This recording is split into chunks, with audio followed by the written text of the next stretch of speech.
அருமை தமிழர்களே, சிவகுமாரின் அன்பான வணக்கங்கள். காலையில் வீட்டில் நம்ம தாய்மார்கள் காஃபி போட்டு கொண்டு வந்து பிள்ளைகளுக்கு வீட்டுக்காரருக்கெல்லாம் கொடுப்பாங்க, வீட்டில் இருக்க பெரியவங்களுக்கெல்லாம். அதில் ஒருத்தர் கொஞ்சம் டென்ஷன் பார்ட்டி. அந்த காஃபியில் எறும்பு இருக்குது. அவர் பார்த்த உடனே, காஃபியாது இதில் எறும்பு வந்து கிடக்கு, என்ன நீ போடுற, காஃபி இருக்க போட்டேன் செபுச்சேன்னு கச்சா முச்சேன்னு கத்துறார். அது மட்டும் இல்லை, மறுநாள் அதில் சர்க்கரை கம்மியாக இருக்குது. இப்போ இவர் பேச்சில் சர்க்கரை போய் மிளகாய் பொடி சேர்ந்து விட்டது. அந்த அம்மா பார்த்தாங்க, அவங்களும் எவ்வளோதான் பொறுமையாக இருப்பாங்க. சர்க்கரை வந்துடக்கூடாதுன்னு தான் கம்மியாக போட்டிருக்கிறேன், இப்போ என்ன சர்க்கரை இல்லாமல் குடித்தா உள்ளே இறங்காதா அப்படின்னு அந்த அம்மா சொல்கிறான். இவர் ஒன்று, சர்க்கரை போடுறதுக்கும் உனக்கு ஞாபகம் இல்லை, நான் எவ்வளவு போட்டுக்கிட்டு சாப்பிடுவேன்னு தெரியல, இதில் பதிலை பாரு பதில் அப்படின்னு இவர் கத்துறார். அந்த அம்மா மூட் அவுட் ஆகிட்டாங்க. அவங்க கிச்சனில் இருந்து கத்துறாங்க, இவர் ஹாலில் இருந்து கத்துறாங்க.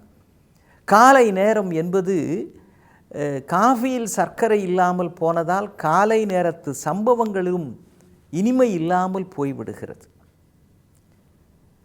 இது ஒரு வீட்டில் நடக்குது. இன்னொரு வீட்டில் பாருங்கள், அந்த அம்மா சர்க்கரை டப்பாவில் இப்படி சரியாக மூடலைன்னா எறும்பு வரும் இல்லைங்களா, அது அந்த அம்மா அவசரத்தில் போயிருங்க, ஒரு காஃபியில் ஒரு சின்ன பிள்ளையார் எறும்புமே, அது அந்த எறும்பு முறக்குது. இப்போ அவர் சொல்கிறாரு, உன் காஃபின்னா என்னை விட இந்த எறும்புக்கு தான் ரொம்ப இஷ்டம் போல் இருக்குது அப்படின்னார். அவங்களுக்கு ஒன்றும் புரியல. என்னது எறும்புக்கு ரொம்ப இஷ்டமா, ஏன் அப்படி சொல்கிறீங்கன்னு பார், உன் காஃபியை சுவை பார்க்கணும்னு அந்த எறும்பு உசுரையே விட்டுருக்கு, உன் காஃபின்னா அதுக்கு அவ்வளவு உசுறு அப்படின்னார். மறுநாள்லேருந்து அந்த அம்மா காஃபி போடுறப்போ லென்ஸு வச்சு பார்க்காத குறையாக செக் பண்ணி போடுறாங்க சர்க்கரை. சம்பவங்கள் ஒன்று தான் ஏறக்குறைய, ஆனால் அதை வெளிப்படுத்துகிற விதத்தில்தான், சொல்லில்தான் குடும்பத்தின் சூட்சுமம் அமைந்திருக்கிறது. கோபம் வருவது மாதிரி வீட்டில் சில சமயம் நடந்துப்பாங்க. அவங்களுடைய நோக்கம் உங்களை கோபம் வரா மாதிரி நடக்க வைக்கணுன்றது இல்லை. அவங்களுக்கு அவங்களுடைய வேலை முனைப்பு, பரபரப்பு, அவங்க யோசனை வேறு ஏதாவது இருக்கலாம். அதனால் கொஞ்சம் கவனக்குறைவு ஏற்பட்டால் இதை பெரிதாக எடுத்துக்கொண்டு அதற்காக சொற்களை கொட்டினால் அது கற்களை தலையிலே கொட்டுவது மாதிரி கேட்பவர்கள் மனம் வலிக்கும். அது அடுத்தடுத்து குடும்ப இன்பத்தை, குடும்பம்ன்ற வார்த்தைக்கு பொருளே குடு இன்பம் தான் அப்படின்னு மேடையில் ஒரு பேச்சாளர் சொன்னார். நம்ம சூரத்தில் காங்கிரஸ் மாநாடு நடக்குது சுதந்திரத்துக்கு முன்னால். அதில் காந்தியடிகள் தலைமையிலே அந்த காங்கிரஸ் மாநாடு நடக்கிற பொழுது அந்த மாநாட்டுக்கு வல்லபாய் பட்டேல் அவர்கள் கொஞ்சம் ஒரு 10 நிமிடம் தாமதமாக வருகிறார். காந்தியடிகள் நேரம் தவறாமையிலே மிகவும் கவனமாக இருப்பார்கள். பெரிய தலைவர்கள் எல்லாம் பார்த்தீங்கன்னா அந்த நேரம், பங்க்சுவாலிட்டின்னு சொல்கிறோமே, அதில் ரொம்ப முக்கியமானவர்களாக இருப்பார்கள். அதில் முக்கியமாக இருக்கிறத காரணத்தினால தான் அவர்கள் பெரும் தலைவர்களாக ஆனதற்கு ஒரு காரணம். காந்தியடிகள் அதில் ரொம்ப கவனமாக இருப்பார். ஏன்னா ஒவ்வொரு மணித்துளியும் நம்முடைய செயல்பாடுகளில் தாமதத்தை தருவதாக ஆகிவிடக்கூடாது அப்படின்னு. இப்போ வல்லபாய் பட்டேல் 10 நிமிடம் தாமதமாக வரார். இப்போ காந்தியடிகள் பாருங்கள், அவர் லேட்டாக வந்ததுக்காக எல்லாரும் காத்திருக்க வேண்டியிருக்கு. இப்போ அங்கே ஒரு 100 பேர் இருந்தாங்கன்னா 100 × 10 நிமிடம்னு போடுங்க, எவ்வளோ ஆகுது? அவ்வளவு நேரமும் வீணாகிறது. அது மட்டும் இல்லை, இப்போ அவரை ஏதாவது சொல்லியே ஆகணும், இல்லைன்னா அப்புறம் ஆளாளுக்கு போவோம் மெதுவாக, இப்போ இன்னும் அவசரம் அப்படின்னு மெதுவாக எல்லோருமே இதை ஒரு தவறான முன்மாதிரியாக வச்சுக்கிட்டு பின்பற்ற ஆரம்பிச்சிருவாங்க. சுதந்திரத்துக்காக போராடுவதுன்னா எல்லாரும் ஒன்றுங்கிணைந்து போராட வேண்டும்ங்கிறப்போ நேரத்துக்கு வர்றதுலையே ஒருங்கிணையலைன்னா அப்புறம் என்ன இருக்குது? இது மாதிரி எண்ணங்கள்லாம் காந்தியடிகள் மனசில் ஓடுது. அவர் இந்த விஷயத்தை சுட்டியும் காட்டுகிறார், ஆனால் அதை எவ்வளவு நாசுக்காக சொல்கிறார் பாருங்க. பட்டேல், இந்தியாவுக்கு சுதந்திரம் ஒரு 10 நிமிடம் தாமதமாக வந்ததுன்னா அதுக்கு நீங்கள் தான் காரணம், நல்லா ஞாபகம் வச்சிங்க அப்படின்னார். உடனே எல்லாரும் இதை சாதாரணமாக சொல்கிறாரு அப்படின்னு சிரிச்சிட்டாங்க. 10 நிமிஷம் தாமதமாக வந்தால் 10 நிமிஷன்றது ஒரு விஷயமா? நமக்கு 1 மணி நேரம் 2 மணி நேரம் லேட்டாக ஆகிறது எல்லாமே ஒரு பெரிய விஷயமா இல்லை. பல சமயங்களில் கூட்டங்களுக்காக பேசுறதுக்காக போவோம், ஆனால் அங்கே ஐயா அவர் வரலைங்க, கொஞ்சம் தருங்க, தலைவர் வரலைங்க, எம்எல்ஏ வரல, மந்திரி வரல, இல்லை கல்லூரி முதல்வர் வரல, டிராஃபிக்கில் இருக்கிறான், ஏதோ ஒரு காரணம் சொல்லுவாங்க.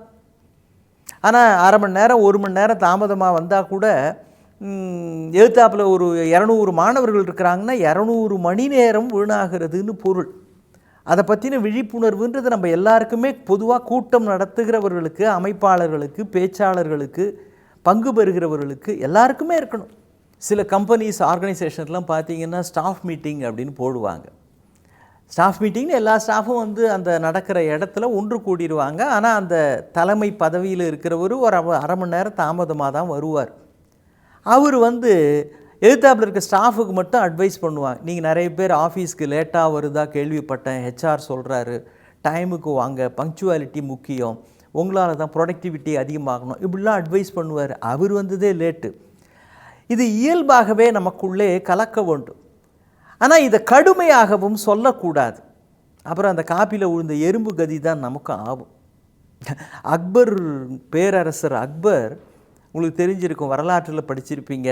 அவரும் அவருடைய அருமையான மந்திரி, அவர்கிட்ட பீர்பால்னு ஒருத்தர் இருந்தார். 2 பேர் நடந்து போய்கிட்டே இருக்கிறாங்க. பீர்பாலுக்கு மாம்பழம்னா ரொம்ப பிடிக்கும். அரண்மனை தோட்டத்தில் அப்படி சிற்றுலா அப்படி போயிட்டுருக்குறாங்க, காலை நடைப்பயிற்சின்னு வைங்களேன். அப்படி போயிட்டே இருக்கிறப்போ மாம்பழம்னா ரொம்ப பிடிக்கும். அந்த வழியாக ஒரு கழுதை ஒன்று அந்த மாம்பழத்தை அப்படி பார்த்து மோந்து பார்த்துட்டு போயிடுச்சு. அக்பருக்கு மாம்பழம் பிடிக்காது, பீர்பாலுக்கு ரொம்ப பிடிக்கும். அக்பர் பீர்பாலை கிண்டல் அடிக்கிறார் பாருங்க. பீர்பால், கழுதைக்கு கூட மாம்பழம் பிடிக்கிறதே இல்லையே அப்படின்னார். கழுதை கூட பிடிக்காது, உங்களுக்கு பிடிக்குது அப்படின்னு அவரை கிண்டல் அடிக்கிறார். பீர்பால் சிரிச்சுக்கிட்டே சொன்னார், ஆமாம் சுல்தான், கழுதைகளுக்கு மாம்பழம் பிடிக்காது அப்படின்ட்டார். இப்போ அக்பருக்கு பிடிக்காது, அதை நேரடியாக சொல்ல முடியாது. இவருக்கு பிடிக்குன்றதுக்காக இவர் அதை தமாஷ் பண்ணுறாரு. பதிலுக்கு அவர் அப்படியே அடிச்சார் பாருங்க, உண்மைதான் சுல்தான், கழுதைகளுக்கு மாம்பழம் பிடிக்காது அப்படின்னு. மறைமுகம், மாம்பழம் உங்களுக்கு பிடிக்காத, நீ அந்த லிஸ்ட்டில் ஒத்தந்தான் அப்படின்னு அர்த்தம். அப்போ மனதுக்கு பிடிக்காத ஒன்று சொல்லையோ செயலையோ நாம் சந்திக்க நேர்ந்தால் சொல்லுகிற விதத்தை இனிமை கலந்து, காப்பியிலே போட மறந்த சர்க்கரையை சேர்த்து சொல்லிலே இனிமை கலந்தால் சம்பவங்கள் சங்கடமாக மாறாது, அதை கூட சந்தோஷமாக மாறலாம். இது குடும்பத்தில் இருக்கிற கணவனும் மனைவியும் நிச்சயம் ஒருவருக்கொருவர் இதை புரிந்து கொண்டு தெரிந்து கொண்டு செயல்படுத்தினால் சின்ன விஷயங்கள் எல்லாம் தேவையில்லாத யுத்தகளமாக மாறாது, உறவில் விரிசலை கொண்டு வராது. மீண்டும் சந்திப்போம். வணக்கம்.